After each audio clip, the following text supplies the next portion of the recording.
संस्कारी बेटी। शालिनी की उम्र लगभग 28 साल की हो चुकी थी, लेकिन अभी तक उसकी शादी नहीं हुई थी। शालिनी के मम्मी पापा सरला और महेश जी ने कभी उसकी शादी के लिए कुछ ज्यादा कोशिश भी नहीं की।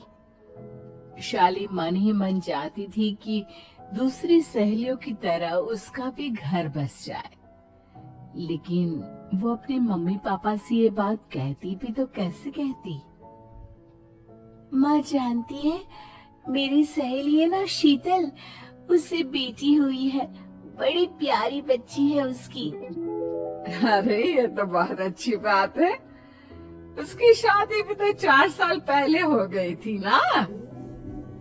अब क्या करो बेटा, चाहते तो हम भी यही है कि तुम्हारी शादी हो जाए, लेकिन कोई अच्छा लड़का मिलता ही नहीं। कोई बात नहीं मम्मी पापा, मैं जानती हूँ आप मेरे लिए बहुत अच्छा रिश्ता ढूंढना चाहते हैं। अभी मेरी इतनी उम्र भी तो नहीं हुई है। अच्छा शालिनी बेटा, क्या है ना, मेरे पास नई साड़ी नहीं है और मुझे किटी पार्टी में जाना था, तो इस महीने तेरी तनख्वाह आ जाए तो एक नई साड़ी दिलवा देना बेटा। और बेटा मेरा मोबाइल भी थोड़ा पुराना हो गया है, 6 महीने से इसी को काम में ले रहा हूँ। एक नया मोबाइल ला देना बेटा। हाँ हाँ मम्मी पापा। और माँ, आप तनख्वाह की चिंता क्यों करती हैं? साड़ी तो मैं आपको कल ही दिलवा दूंगी। और रही बात आपके मोबाइल की, तो मैं आज शाम को ही ऑफिस से लौटते वक्त ले आऊंगी। अरे भगवान सबको तुम्हारे जैसी बेटी दे, कितना ध्यान रखती है अपने मम्मी पापा का। पापा, आज आप दुकान नहीं जा रहे हैं क्या?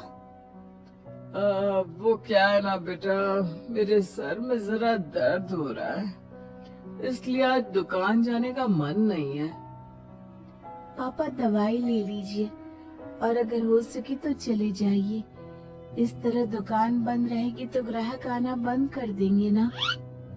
अरे बेटा तेरे पापा की अब उम्र हो चली है और तू है ना हमारी कमाओ बेटी, इतनी अच्छी नौकरी करती है, हमारा ख्याल रखती है, तेरे पापा को चिंता करने की क्या जरूरत भला है। ठीक है पापा, आप अपना ध्यान रखिए। मैं ऑफिस से लौटते वक्त आपका फोन ले आऊंगी। और माँ, आपकी साड़ी हम कल लेकर आएंगी। शालिनी के जाने के बाद क्या करे, शालिनी के लिए सच में कोई लड़का ढूंढकर उसकी शादी करवानी है क्या? अरे पागल हो गई हो क्या? वो शादी करके इस घर से चली गई तो हमारे खाने के लिए पैसे कहाँ से आएंगे? जानती हूँ वैसे भी आपको ना दुकान पर जाने में, काम करने में आलस आता है, अच्छे से पहचानती हूँ आपको। हाँ तो क्या हुआ, बेटी नौकरी करती है, जब बच्चे माँ बाप की कमाई पर मजाक कर सकते हैं तो क्या माँ बाप बच्चों की कमाई पर थोड़े दिन चैन से जी नहीं सकते? अरे वो तो हम जी रहे हैं ना, देखा ना हमारी बेटी एक ही बार में हमें मोबाइल और साड़ी दिलाने के लिए कैसे फट से तैयार हो गई। एक दिन सरला की एक पड़ोसन अपने भतीजी का रिश्ता लेकर सरला के घर आती है। सरला बहन, ये मेरा भतीजा है प्रशांत। इसके लिए रिश्ता ढूंढ रही थी बहुत दिन से। अचानक से तुम्हारी बेटी का ख्याल आया। इतनी सुंदर और अच्छी नौकरी वाली लड़की है, मुझे तो बहुत पसंद है। अरे तुम्हारे पसंद करने से क्या होता है, मेरी बेटी को भी तो तुम्हारा भतीजा पसंद आना चाहिए ना। हाँ हाँ, ऐसा थोड़ी ना कि तुम्हें हमारी लड़की पसंद आ गई और हमने रिश्ता कर दिया। मेरा भतीजा बहुत बड़ी कंपनी में जॉब करता है।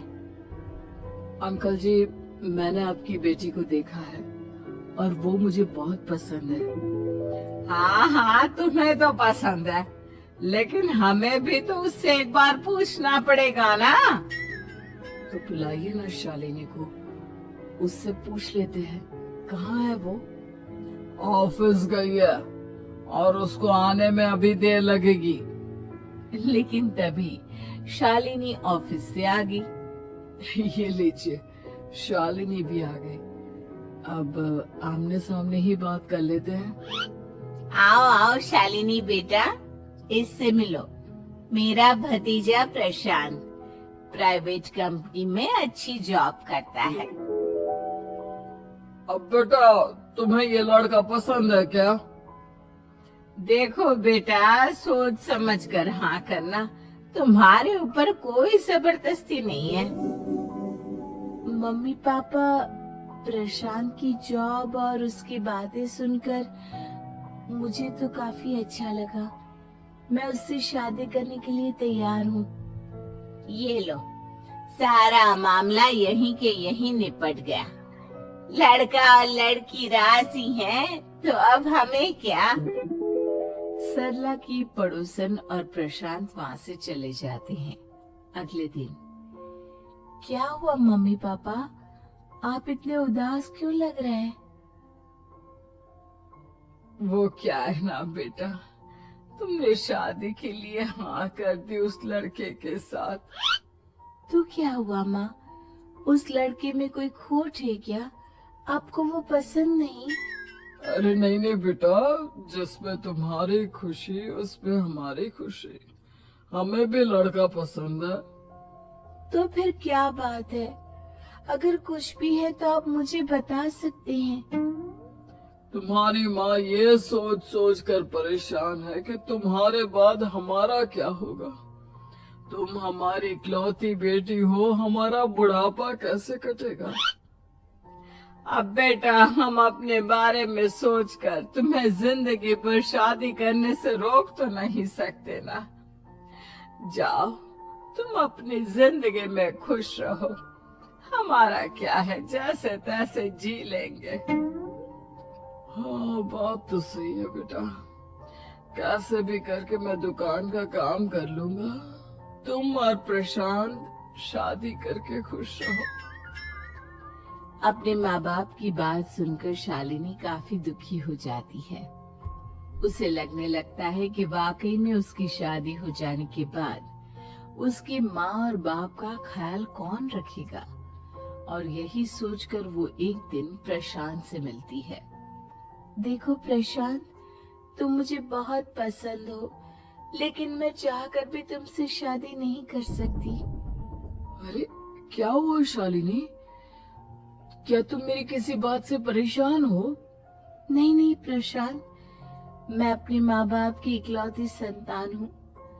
अगर मैं भी शादी करके घर से चली गई तो उनका ख्याल कौन रखेगा, उनका खर्चा कौन उठाएगा। तो क्या तुम सारी जिंदगी शादी नहीं करोगी? शायद नहीं प्रशांत, और अगर अपने माँ बाप के लिए ये भी करना पड़े तो इसमें गलत क्या है। प्रशांत की सारी बात जाकर सरला की पड़ोसन यानी कि अपनी बुआ को बता देता है। ये सरला तो बड़ी चालाक निकली। प्रशांत, वो अपनी बेटी के साथ खेल खेल रही है। कैसा खेल? आप क्या कहना चाहती हैं? अरे शालिनी बहुत सीधी और संस्कारी लड़की है, लेकिन ये सरला और महेश एक नंबर के चालाक। बुआ जी, आपकी बात सही है, लेकिन अपनी बेटी के साथ भला कोई क्यों चालाकी करेगा? वो तो मैं तुझे कल बताऊंगी। तू कल सुबह मेरे साथ शालिनी के घर चलना। और फिर अगले दिन, क्या हुआ सरला बहन, तुम्हारी बेटी ने तो शादी के लिए मना कर दिया।